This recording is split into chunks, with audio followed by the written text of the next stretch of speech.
Hey everyone, it's time for another project management tip. This week, we're going to look at 5 common project management mistakes and how you can avoid them. So let's go. Here are 5 common mistakes project managers make.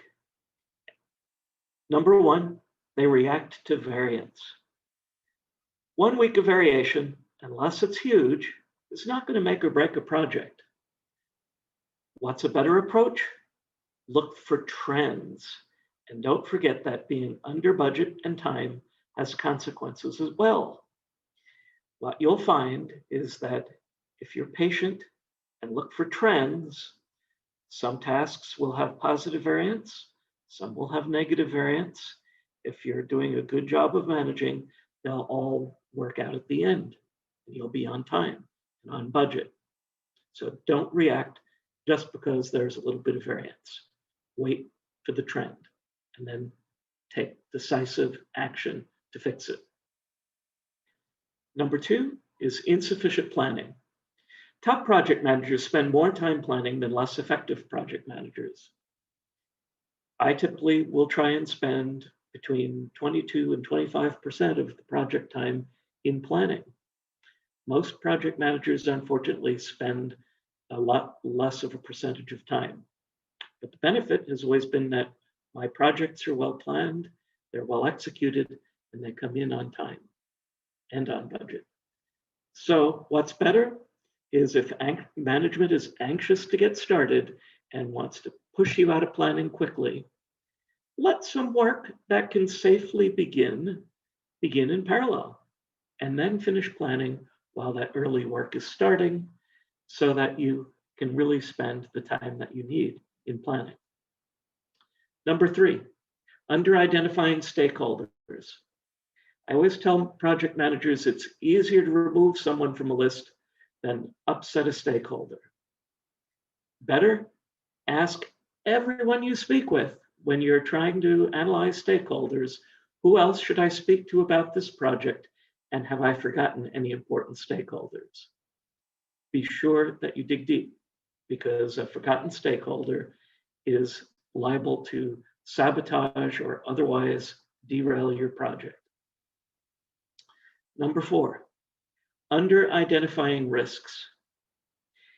It is better to ignore some risks than miss important ones. So once again, ask, are there opportunities to improve project outcomes? Remember, project management standards support the fact that risks aren't just about threats, but they're about opportunities, and opportunities offset threats. So look for some opportunities to improve your project. And then also you might ask, what are the consequences if this project fails? If they're going to be severe, then you probably want to take the time necessary to identify risks. Again, over-identification can't hurt. You can always remove something from the list, but it's better not to miss something, not forget something. Number 5, use templates as is. Now, templates rarely fit every project stakeholder's data and needs. It's just a fact. So don't grab a template off the internet and start filling it in and think it's going to satisfy the need. Do a thorough stakeholder and project analysis, modify the template, and ask for feedback before regular usage. Now, I personally did this for a status reporting template in an organization that was known for their management attention to detail. Right? Managers didn't want a dashboard, they wanted detail. And that was what they were known for. And I found that out through stakeholder analysis. I put together a detailed project status report draft.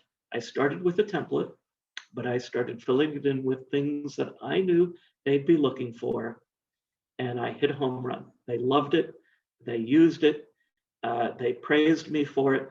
And that very act, the way I handled it, got me promoted to a project management office position.